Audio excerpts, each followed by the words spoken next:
everyone! In today's video, I'm going to be showing you guys how I made this cover for my planner using the notebook cover mold that I got from Amazon and some of the sweets themed stickers I got from Hobby Lobby.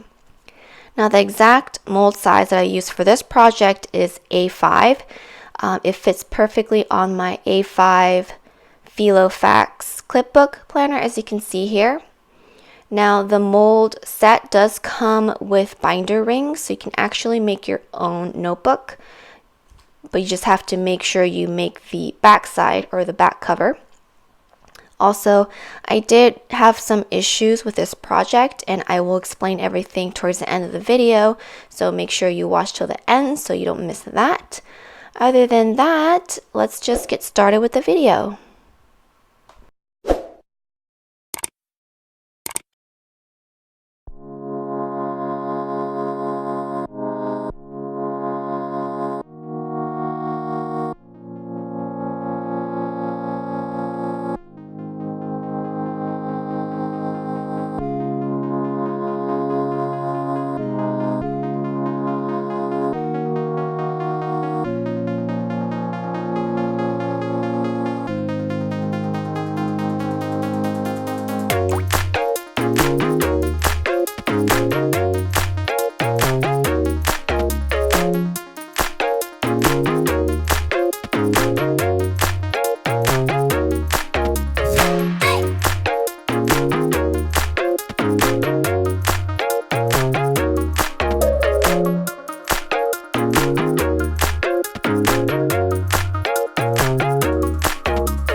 Alright, so I just want to come out here to talk about some of the issues that I had with this project. And the first thing is the fact that my piece is completely uneven. It doesn't lay flat, and that's because the mold warped during the curing process. Resin shrinks when it cures, so during the curing process it warped my mold. So to prevent this from happening, I would recommend securing the mold somehow, and also use resin that has little to no shrinking. Another issue that I had was the fact that I used clear tape to secure the letters, because I forgot that clear tape is made out of polypropylene and resin does not stick to this type of plastic. So the thin layer that was behind the tape completely peeled off. So the back looks really bad. So to avoid this, I would recommend using tape that's made out of paper, or like washi tape, or even masking tape. So don't use the clear tape. Alright, that's it, you guys. I hope you guys enjoyed this video. If you did, give me a thumbs up. And if you are new, consider subscribing and make sure to hit the notification bell so you are notified every time I upload. Other than that, thank you so much for watching, and I'll see you guys in my next video. Bye!